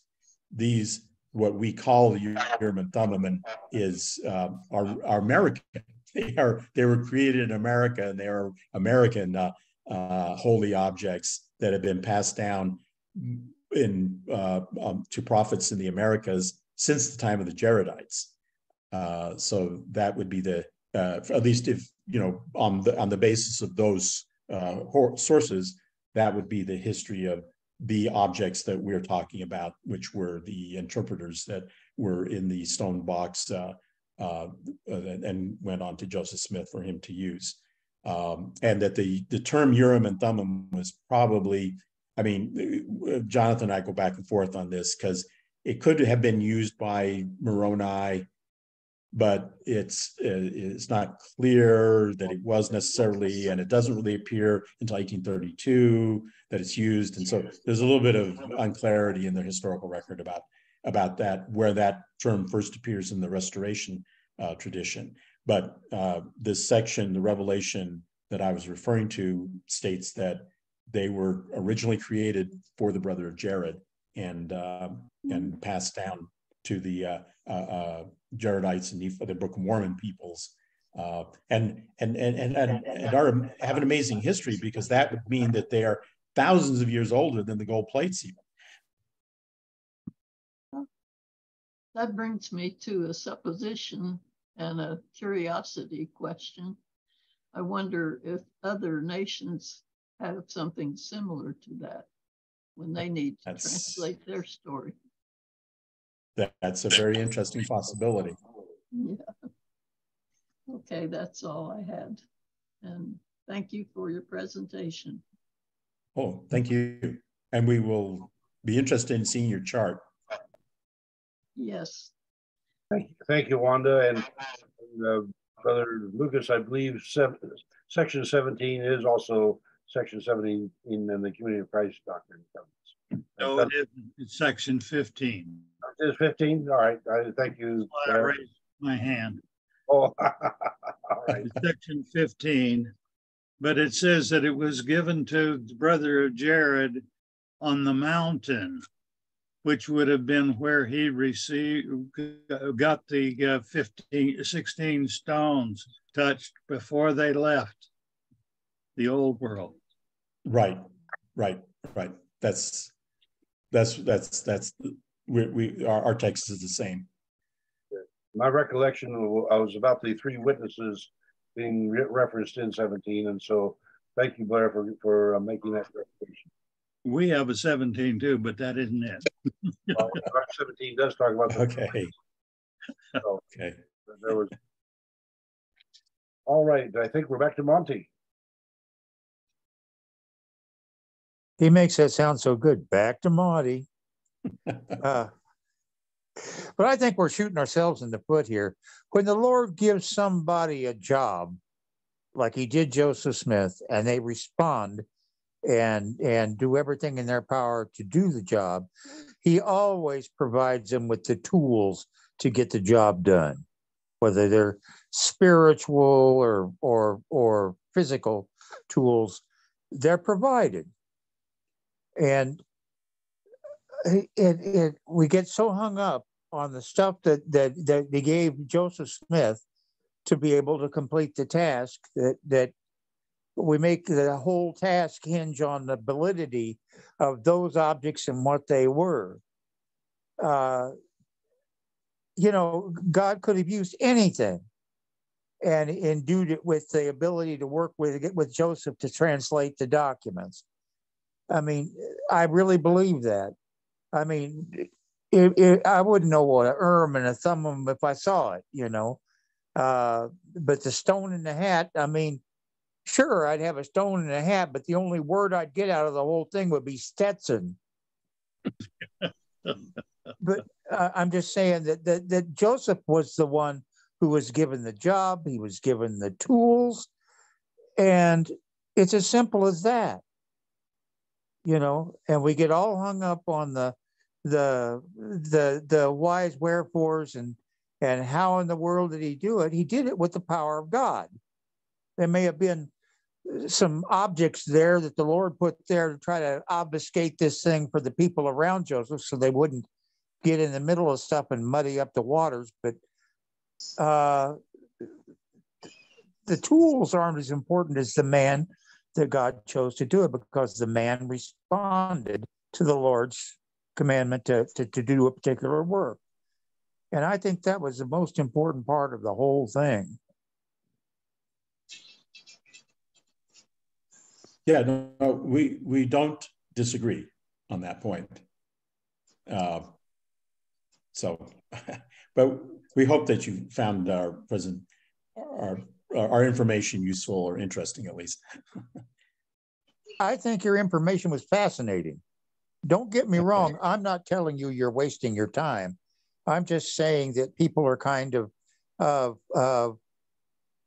we get to worrying about, like, say, for instance, a particular church and the way it's laid out. If we've been going to that church for a long time, we tend to think of that church as belonging to us. And when somebody comes along and wants to change the building in some way or another, we get all bent out of shape because this is the way the Lord wanted it done. and we think that we've got, the complete answer that he wanted us to have. And we don't take into consideration changing times create different demands on what the building has to have and not have. We just get too calcified in our feelings and to have an intransigence about the whole situation about the temporal stuff instead of paying attention to the spiritual. And it frustrates me from time to time. The Lord gave us a building to take care of. It's not ours. It's a piece of property that we're supposed to take care of, and it's as simple as that. Okay, we would actually pick up on one point that you made there, which is that you have to be open to the need to update things and change things and just the sort of surface things, if you will, and that's part of our argument that Jonathan made at another presentation about reframing. The truth of the Book of Mormon is there, but we do have the task of figuring out how to present it in a way that appeals to a modern audience.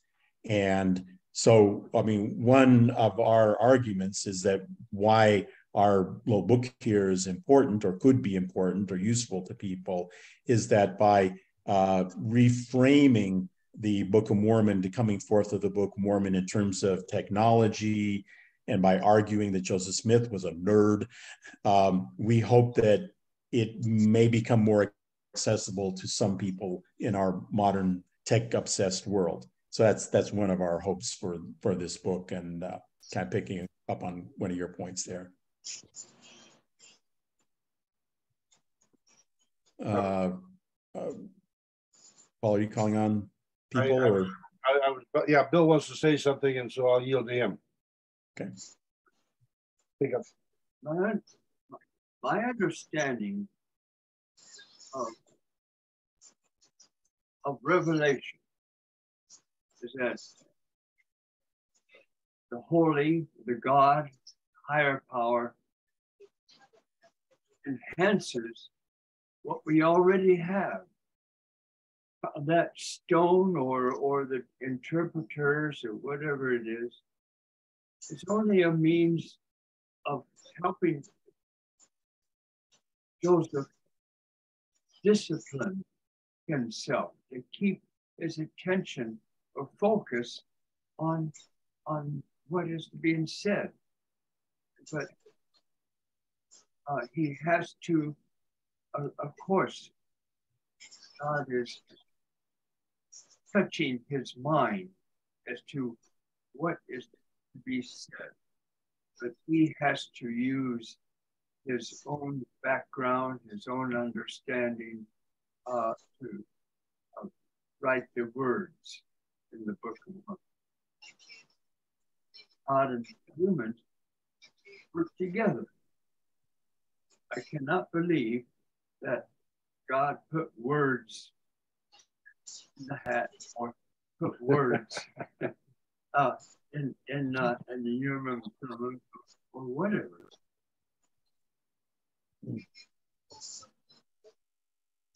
Okay, well, let me thank you, Bill, for adding that comment. I do want to go back though to Monty's comment, because my daughter is our pastor, and we attended a church that has the Salzman picture of Christ, that Nordic picture of Christ, and it's been there for 50 years. And Hamana has proposed that we replace it. And oh, what an issue that can become.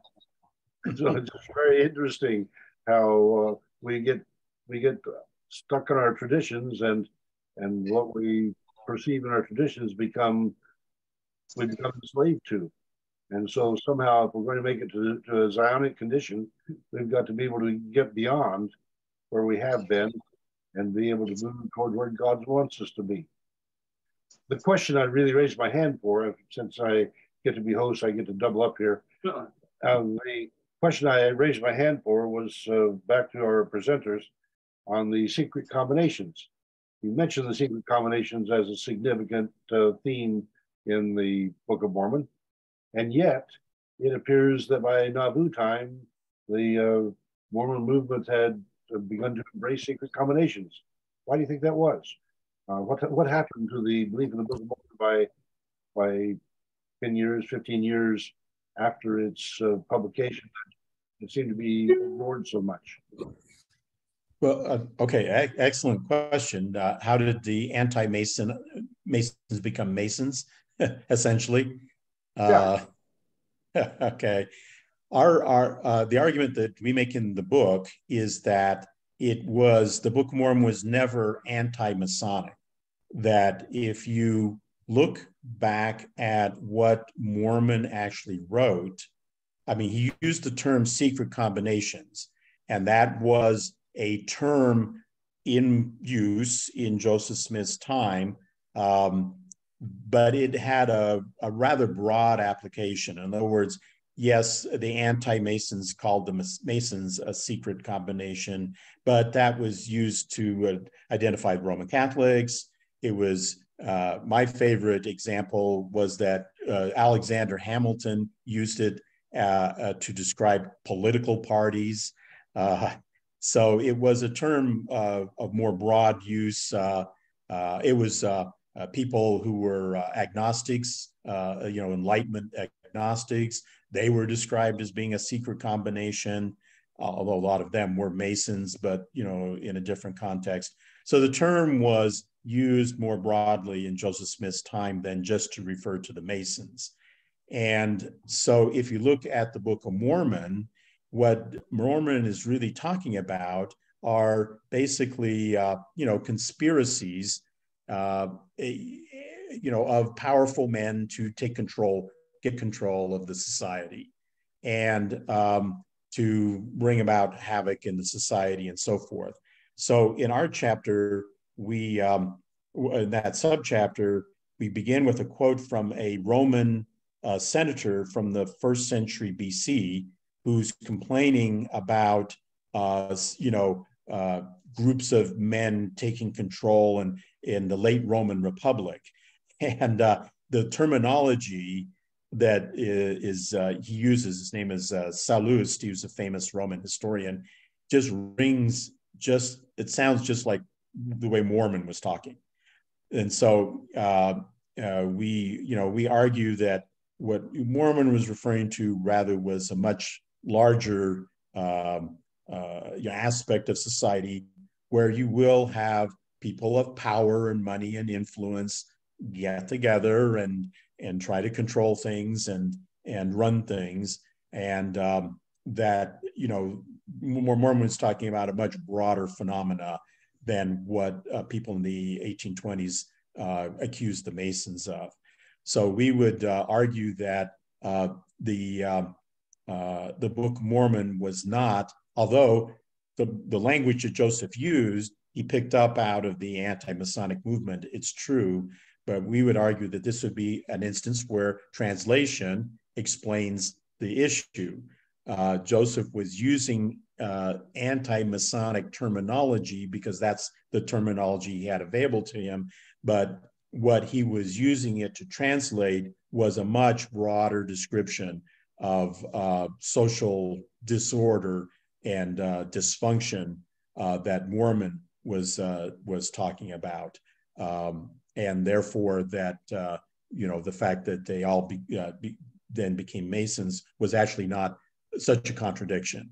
That it was what the Book of Mormon was just Joseph Smith borrowing anti-Masonic terminology common in his time to describe something that really was a Mormon was describing a much broader dysfunctional aspect of society that he was unfortunately a vivid witness to, and a very eloquent witness to, I would have to say. So that would be our that's how we kind of deal with that. Well, Jerry Gover has his hand up. Yeah, I just wanted to ask the question about the Urim and Thummim being plural and all that. Urim, they think pretty much means lights in the Hebrew. Thummim, it's not so clear, but they think it could be wisdom. It could be a couple other meanings. But the plural, they are both plural. But in Hebrew, they actually use plural often, well, for special objects. So it didn't mean that there were more than one of them, but they would put plural meant that they were kingly or super important. So I'm just answering that question because she asked about whether they were plural, and they were. So they were from the ephod of the, from the high priest's breastplate. That's where at least the Bible says they originated from. So anyway, just to answer that part of the question. I think of it as when you see I am at the end, it either means plural or it means super. It's something that's extra super. Right. Yeah. Okay. And Monty? I used to, in my younger years, be a part of a youth talent show program, and we'd go different places in the city and perform. And the man who ran the show was a good friend of mine, and he was a Mason, and we'd perform at the Masonic Lodge from time to time. But I was down in his basement one time practicing, and I noticed he had a bookcase, so I went over and looked at his books, and he had a Masonic Bible there, and I thought, well, I'll take a look at that and see how it differs from, any other Bible. And I started reading on it, and, nothing all that outrageous or anything like that. It's just, and he came downstairs and he just got all bent out of shape. He said, that's highly forbidden. I'm not allowed to touch his Masonic Bible. And he could be punished for allowing someone to touch his Masonic Bible. And he said, I don't want you to ever mention it to anybody. And I said, well, if that's the way you want it, then so mote it be. Well, so I presume that means we strike this last statement. He's dead now, so it doesn't matter. Well, that reminds me, I've just had an interesting conversation with a lady who grew up on a house on the Missouri-Kansas border. It was over the river, big brick house, she said, and it had a tunnel so they could get the slaves out of Missouri down to the river and across into Kansas. But of course, that was in violation of the anti-slave or the Fugitive Slave Act of 1793 or 7, and then again in 1850. And she was instructed as a child to never talk about it. Don't say anything about it. But here she's telling me about this story because I'm writing this article about the saints and the slaves, and pointing out that this is the 20th century, and she grew up in that house, but still didn't want her name associated with it. Didn't want me to use her name in telling the story, so I'm not. But the fact is that the people who were in violation of the law in order to perform that kind of an activity had to try to protect themselves, because if the kids got talking about it, it could easily commit them to prison and a fine. And so it's very difficult to gather up all the history about the abolitionist movement when the kids were told not to talk about it. Even 100 years later. 100 years after the fact. Yeah. Wow. She said that there's other members of the family that still carry diverse opinions on the matter and would be angry. And so she didn't want to disrupt the family.